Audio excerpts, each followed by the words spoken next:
Salut la grande famille, c'est encore moi Rossi BG. Aussi tu es nouveau, tu es nouvelle sur ma vidéo, faut t'abonner sur ma chaîne YouTube, ma page Facebook, Instagram. N'oubliez pas de partager mes vidéos et aussi liker. Bref la famille, j'aimerais vous présenter une petite vidéo de Hervé Didier. Voici Hervé Didier qui dit quand lui il était en classe de 6e, lui il était dans l'affaire des F6. Vous savez, dans la vie, ceux qui sont sur les réseaux sociaux, qui envoient la haine, qui incite la haine, comment dirais-je, qui mobilise la jeunesse à aller à l'abattoir. Voici quand ils étaient jeunes. Quand ils étaient jeunes, c'est qui les gars faisaient. C'est qui les gars faisaient et puis aujourd'hui ils sont devenus vieux. On va écouter ensemble Hervé Didier. Son parcours bien avant que vous allez mieux l'observer. Voici des personnes qui sont là. La mort ne dit rien. La mort là, ça ne dit rien même. Pour envoyer les gens à l'abattoir là, eux là, ça ne dit rien même. Eux peuvent envoyer les gens aujourd'hui à l'abattoir demain, puis ça va continuer. Voici des personnes qui disent ils sont des cyberactivistes. Quelqu'un qui dit lui il était militaire. Mais quand on dit tu es militaire, et aujourd'hui tu n'es plus militaire, tu as déserté. Mais regardez ce comportement de ce monsieur. Regardez sa manière de raisonner, sa manière de réfléchir, sa manière de se comporter. De vous à moi, est-ce que ça là, vous trouvez ça normal? Est-ce que vous-même, vous trouvez ça normal?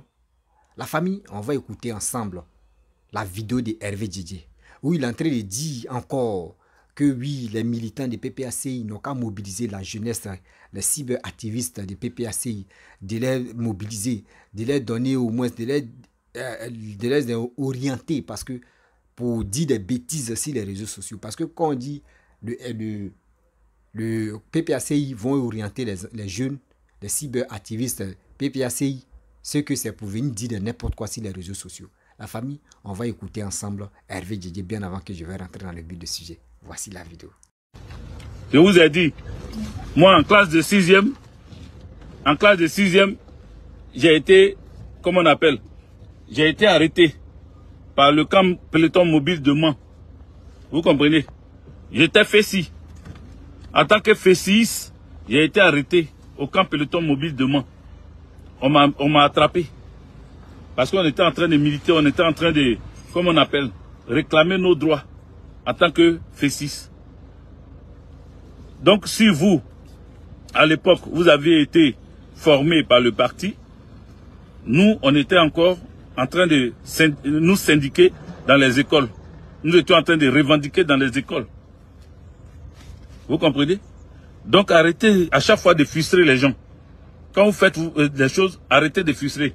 Demain, vous allez venir dire oui, pourquoi tu n'as pas parlé au milieu des gens? Pourquoi là où c'est un truc interne? J'ai mis ça en direct, j'ai filmé. Et je n'étais pas le seul à filmer. Beaucoup d'autres personnes ont filmé dans la salle. Donc ce n'était pas un truc caché. Voilà. Quand on est indexé comme ça à chaque fois, c'est frustrant. C'est énervant à la limite. Mais Dieu merci, nous là, on ne quitte pas le parti. Maintenant, si vous voulez qu'on quitte le parti, faites des, comment on appelle, faites des recommandations au parti pour qu'on nous enlève, pour qu'on dise qu'il ne faut plus qu'on soit dans le parti. Envoyez-nous un message pour dire que vous ne voulez plus qu'on fasse partie du parti. Comme ça, on va vous laisser en paix. Mais vous ne reconnaissez même pas ce que les gens y font. Vous vous concentrez sur votre propre personne. On n'a qu'à vous regarder, vous seulement. C'est vous seulement, on n'a qu'à regarder. Aucune reconnaissance d'un combat. Toujours en train de chercher à frustrer les autres. Toujours en train de montrer du doigt tout le monde. Généraliser, généraliser. Vous comprenez bien le français. Donc vous savez que vous pouvez, comment on appelle, personnaliser ceux qui font n'importe quoi et qui disent n'importe quoi sur les réseaux sociaux. Vous pouvez bien les localiser et les cibler. Mais pourquoi à chaque fois généraliser les choses? J'ai dit et je répète, je suis d'accord que vous puissiez vous indigner quand certaines personnes se réclament de Laurent Gbagbo. Il y a beaucoup qui se réclament de Laurent Gbagbo. Il y en a même qui se réclament du parti et qui ne sont même pas membres du parti. Parce qu'ils n'ont pas de carte, ils ne sont pas militants du parti. Ils n'ont pas de carte du parti. Et nous sommes à l'ère des réseaux sociaux. Tous les jours, on vous répète ça. Si vous, à votre temps, il n'y avait pas de réseaux sociaux, et que c'est pour ça que vous ne parliez pas, mais nous, à notre temps, il y a réseaux sociaux. Nous, à notre temps, il y a réseaux sociaux. Et je vais répéter à qui veut l'entendre, une fois encore. Lorsque le président Laurent Gbagbo m'a invité à venir le voir à Bruxelles, parce que ça ne rentre pas dans vos youklis là, il faut que je répète ça tous les jours. Quand il m'a invité à Bruxelles là, et puis je suis parti le voir, et puis il était en face de lui là. J'avais le titre de secrétaire de section FPI à l'époque. Mais il n'a pas dit oui, j'étais invité parce que tu es secrétaire de section FPI. On n'a même pas parlé du FPI. On n'a pas parlé de mon militantisme dans le parti. Et il y avait des témoins, je n'étais pas seul. Il y avait des témoins. On n'a pas parlé de mon militantisme dans le parti. Pourtant, il y a longtemps, je suis militant de base. Ndra Mathieu, je ne suis pas content. Et demain, ils vont dire, pourquoi en tant que secrétaire de section, je ne parle pas de ça en interne. Ils vont venir dire ça. Mais c'est frustrant, je suis frustré, je suis énervé. Voilà. Je suis frustré, je suis énervé. Parce qu'à chaque fois, on répète la même chose. Tous leurs discours tournent autour de ceux qui font des vidéos. Pourtant, ceux qui font des vidéos là, c'est eux que vous suiviez en cachette. Lorsque vous étiez cachés là, c'est ceux-là que vous suiviez. Ce sont leurs analyses. Moi, depuis le FPI, j'ai dit, avant de revenir sur ma rencontre avec le président Laurent Gbagbo, depuis quand on était FPI, j'ai dit, encadrer les cyberactivistes pro-Gbagbo. Encadrer les cyberactivistes pro-Gbagbo. Appelez-les à une rencontre. En tant que personne, en tant que cadre résistant, même si vous voulez mettre l'étiquette du parti à côté, et puis rencontrer ces jeunes-là et discuter avec eux. Dites-leur que le parti a ses principes. Orientez-les. Dites-leur, quand vous voulez parler là, vous êtes jeunes, le combat là, voici comment ça se mène. Quand vous-même vous dites que il y avait certaines personnes qui étaient, quand le parti était encore, dans la clandestinité, il y en a qui étaient syndicalistes. Mais en journée, ils sont syndicalistes. Ça, c'est notre parrain, Awa Domelo, qui l'a dit. En journée, ils sont syndicalistes. La nuit, ils sont FPI parce que on était dans la clandestinité. Donc, quand un cyberactiviste qui n'a pas, à ce moment même, il y avait plein de cyberactivistes qui n'avaient pas leur carte de membre du parti. Pourquoi ne pas les recevoir comment on appelle, en aparté? Pourquoi ne pas les recevoir en cachette et puis parler avec eux? Et puis les orienter, puis leur dire, de toute façon, parlez, hein, mais comme vous n'êtes pas du FPI, en tout cas, parlez, mais évitez de dire ceci, évitez de dire cela. Comme ça, ces jeunes-là vont se reconnaître dans quelque chose et puis ils seront fiers de faire bien ce qu'ils sont en train de faire. Parce qu'ils savent qu'il y a des gens qui les connaissent, il y a des gens pour qui ils sont en train de se battre, parce que demain, c'est eux qui allaient porter. Rappelez-vous quand ils faisaient des vidéos avant, pour dire qu'il y a des gens, quand le président Laurent Gbagbo va rentrer, qui va revenir au palais présidentiel, ils vont reporter les cravates à elle, les pantalons bleu-bleu à elle, chemise bleu-bleu là. Ils vont reporter ça et venir se placer à la présidence là-bas pour dire que ce sont eux qui ont mené le combat dans le noir. Ils vont venir encore écarter, nous qui étions là, nous que les gens voulaient agresser tous les jours. Ils vont revenir encore se placer là pour dire que ce sont eux qui sont les combattants de première heure.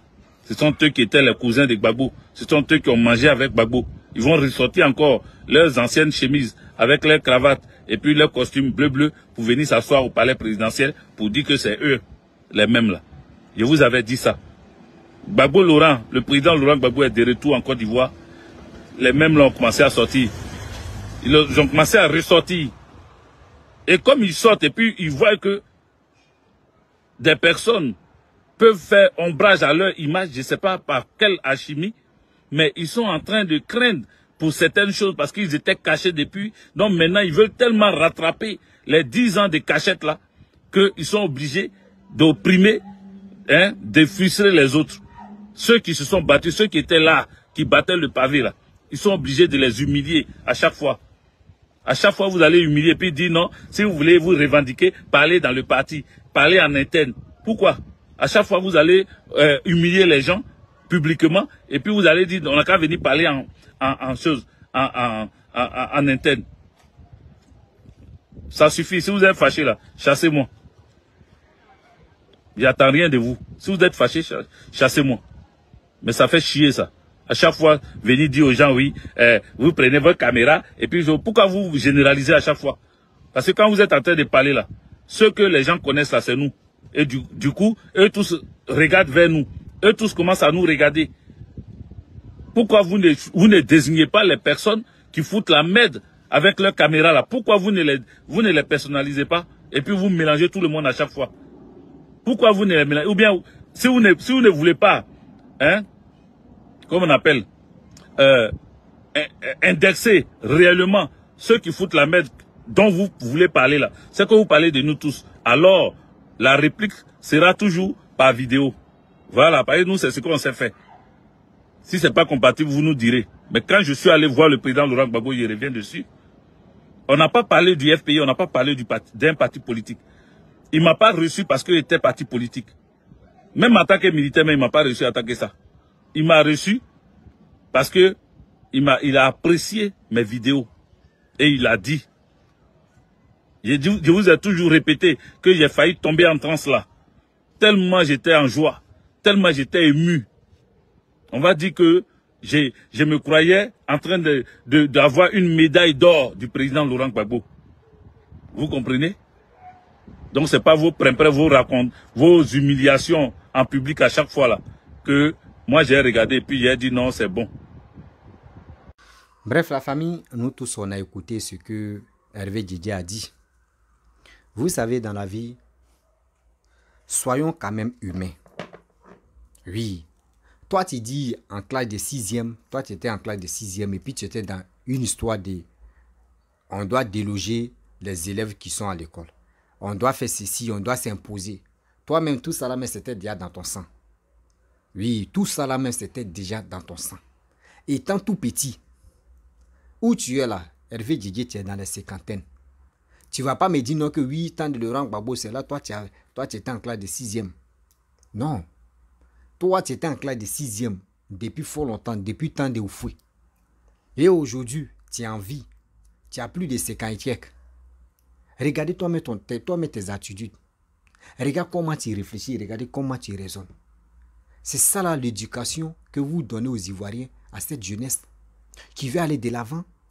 Mais pourquoi vous faites vos choses comme vous? Pourquoi vous êtes en erreur, mais vous n'êtes pas prêts pour sensibiliser? Regardez, hein, vous les jeunes qui... Je n'ai pas dit ne partez pas dans PPAC hier, mais vous les jeunes, vous qui écoutez des bêtises là, vous qui cherchez surtout visibilité, devenez dire n'importe quoi, faites beaucoup très attention. Faites beaucoup très attention. C'est surtout les jeunes qui sont excités d'avoir au moins les abonnés, de dire, je vais dire ça là, il va avoir abonnés. Mon frère, mes soeurs, vous qui voulez rentrer dans l'affaire des vidéomans, je peux dire, comment dirais-je, les cyberactivistes, faites beaucoup très attention. Parce que voici des mamans, voici des papas qui ont fait cette lutte. Aujourd'hui, les mêmes papas, les mêmes mamans sont découragés. Eux-mêmes, là, ils ont les pages même là. Les gars font des bêtises maintenant. Ils ne sont plus là pour parler de la politique. Faites beaucoup très attention. Parce que les gens vont vous manipuler pour dire non, faites ceci. Ils vont vous conditionner pour dire, dites, faites ça là, faites ça là, faites ça là. Quand c'est comme ça, ce n'est pas toi-même maintenant. C'est toi qui es téléguidé. Oh, téléguidé, la personne qui te téléguide là, il n'est pas en Côte d'Ivoire. Lui, il est en Europe. Il va te téléguider, tu vas faire des bêtises. Quand tu vas avoir des problèmes, la même personne, il va parler une fois. Deuxième là, c'est fini. Il va t'oublier. C'est toi seul, tu vas avoir des problèmes. Évitez ça. Je n'ai pas dit ne rentrez pas dans les partis politiques, mais évitez. Vous pouvez parler. On dit il y a la liberté d'expression en Côte d'Ivoire. Tu peux t'exprimer, mais si tu t'exprimes, il faut savoir t'exprimer. Sinon, tu auras les problèmes si toi mets ton dos. Des mêmes qui nous encouragent, des mêmes qui vous encouragent, les mêmes qui vont vous encourager là. C'est les mêmes là. Aujourd'hui, les gens n'arrivent pas, eux-mêmes là, ils ont tenu des discours guerriers et guerriers. Ils ne peuvent pas rentrer en Côte d'Ivoire. Vous me posez-vous des questions. Posez-vous des questions. Ça veut dire Hervé Didier, mais tu es là, depuis tout petit, dans sa vie même là, c'était pour... Lui, il est né des autres comme ça. Parce qu'à la classe de 6e, un élève de 6e, qui a cette boycott là dans sa tête, pour dire c'est à l'âge de 6e, quand il était en classe de 6e que je faisais ces choses, je faisais ceci, je faisais cela. Quelqu'un qui est en classe de 6e. Toi, tu as eu ton entrée en 6e. Même si tu n'as pas eu, ou toi-même tu es heureux. Quand tu es en classe, quand c'est ta première fois même de faire 6e, là, il dit premier jour de, quand on dit école même, tu t'es réveillé à 5 heures. Pour aller courir, pour aller voir ta salle, pour voir les profs. Mais toi, classe de 6e, toi, tu étais vraiment truand même dans l'école. Vous voyez, on dit dans la vie là, tôt ou tard, les gens vont se confesser comme ça, tout doucement. Voici ça, la confession a commencé, non? La confession a commencé à l'âge de 6e, surtout en classe de 6e. Un élève de 6e, tu es brouillon comme ça, tu es vraiment, on ne sait même pas les mots me manquent. C'est des personnes comme cela que vous voulez les suivre. C'est des personnes comme cela que vous voulez vraiment donner vos vies, vos cœurs. Et il est temps de se ressaisir. Oui, il est temps de se ressaisir. Mes frères et sœurs, vous qui voulez rentrer dans l'affaire des PPACI et des vidéomans, faites beaucoup très attention. Faites beaucoup très attention. Demain là, quand ça va pourrir, c'est vous allez prendre les pots cassés. Actuellement là, quand vous faites vos trucs là, vos parents vous regardent. Demain là, quand ça a changé de tournure là, quand vous allez, parce que quand tu rentres dans les trucs là-bas, ils vont commencer, ils vont te dire non, tu vois, Ouattara t'es là. Toujours c'est Ouattara. Ouattara t'es là. Oui, eux ils vont pas dire président de la République. Hein. Ils vont dire dans les Ouattara t'es là. Oui, le président t'es là. Il n'est pas bon. Il est ceci. C'est lui qui a enlevé Gbagbo. C'est lui qui a fait ceci. Mais toi, Gbagbo mettait au pouvoir là. Toi, tu as bénéficié quoi de Gbagbo? Papa Ado même au pouvoir là. C'est qui est en train de bénéficier de Papa Ado? Regardez comment le pays est en train de devenir joli. Comment aujourd'hui le pays, nous on est fiers de notre pays. C'est grâce à qui? C'est grâce à Papa Ado. S'il vous plaît, de grâce. La jeunesse ivoirienne, partez-vous enrouler. Partez-vous enrouler 2025 là. Le destin de vous 2025 est dans votre main. Oui, le destin de 2025 est dans votre main. Arrêtez de dire non qu'on veut faire ça, on veut faire ceci, on veut faire cela. Les gens veulent vous manipuler matin, midi, soir. Les gens veulent vous envoyer à l'abattoir. C'est pour cela qu'ils n'ont plus de cyberactivistes. Ceux-mêmes qui comptaient sur eux là. Ils sont découragés de ceux-là. Les Naomi Tédé, les Louis Jordan, j'en passe, il y en a plein qui sont découragés. Qui sont vraiment découragés des PPACI. Qui sont vraiment découragés des hommes politiques. C'est maintenant, vous vous êtes agités pour avoir des vues. Ils vont vous recruter pour insulter le président de la République. Mon frère, avant d'insulter là, n'oublie pas que tu es dans le pays. Hein. Même si tu n'es pas dans le pays, avant d'insulter, n'oublie pas que tôt ou tard tu vas rentrer dans ton pays, qui est la Côte d'Ivoire. N'oublie pas ça. N'oublie pas ça aujourd'hui, n'oublie pas ça demain. Réfléchis d'abord avant de poser les actes. Parce que ceux-là, eux, ils sont déjà rassasiés. Ceux-là, ils sont dans les voitures, ils font les vidéos. Eux-mêmes savent qu'à là, il ne peut pas rentrer en Côte d'Ivoire. Toi où tu es là, lui, quand il finit là, demain il va aller au travail. Toi, tu n'as pas de travail. Ou soit il va te programmer, il dit, ah mon petit, à la fin, il t'envoie 50 €. 50 € qu'il va t'envoyer là, dis-toi que c'est dans 3 ou 5 mois qu'il va t'envoyer 50 € encore. Et tu vas mettre ta vie en danger. Et tu vas payer ta connexion. Et ta mobilisation là, tu vas le faire toi seul. Mon frère, ma soeur. Mon frère, ma soeur. Je n'ai pas dit n'allez pas là-bas. Hein, mais si vous partez là-bas, là, réfléchissez. Sinon, vous allez mettre vos vies en danger. Et puis, c'est vos parents qui vont pleurer encore demain. Arrêtez ça. Arrêtez ça aujourd'hui. Arrêtez ça demain. Quelqu'un en classe de 6e, quelqu'un qui était bizarre, qui était brouillon, qui faisait des bêtises. Il dit fessis. Voilà, où les gens partaient à l'école, là, nous, on faisait des fessis. Le mot fessis même, là, vous ne savez pas qu'aujourd'hui, même, là, quand tu vois un étudiant, mais tu es découragé. Mais quand tu vois un élève, même, tu parles de fessis, même, tu es découragé. À cause de quoi? Vous, les dévanciers, là, vous avez tout gâté. Aujourd'hui, on ne voit plus bon nom, même bon visage, même des étudiants. Quand tu vois les étudiants, on dit, oh, ceux-là, il faut les laisser. Tu vas voir, ils ont les machettes dans les maisons là-bas. Ils ont les machettes au campus là-bas. Parce que quoi? On a vu la guerre, comment elle s'est passée, comment elle s'est terminée. Réfléchissez quand même, s'il vous plaît. Arrêtez de mettre vos frères à l'abattoir. Arrêtez de dire de n'importe quoi. Et puis, vos frères, vos petits frères vont rester dans les bêtises. Réfléchissons un peu. Réfléchissons un peu. Pourquoi l'Africain, on est si méchant? Après, c'est pour accuser les Blancs. Ah, c'est les Blancs même qui sont à la base de nos malheurs. Ah non, les Blancs même nous aiment pas. C'est les Blancs qui sont ceci. C'est les Blancs qui sont en train de téléguider nos papas. Oui, c'est de le... Où on est en train de parler là, les Blancs sont pas là. Hein. Les Blancs nous regardent. Les Blancs nous regardent. Mais quand ça a pourri là, c'est nous on va accuser les Blancs. Arrêtez ça. La famille, vraiment, si tu es nouveau, tu es nouvelle sur ma vidéo, il faut t'abonner sur ma chaîne YouTube, ma page Facebook, Instagram. N'oubliez pas de partager mes vidéos et je vous dis à très bientôt. Ciao. Bisous.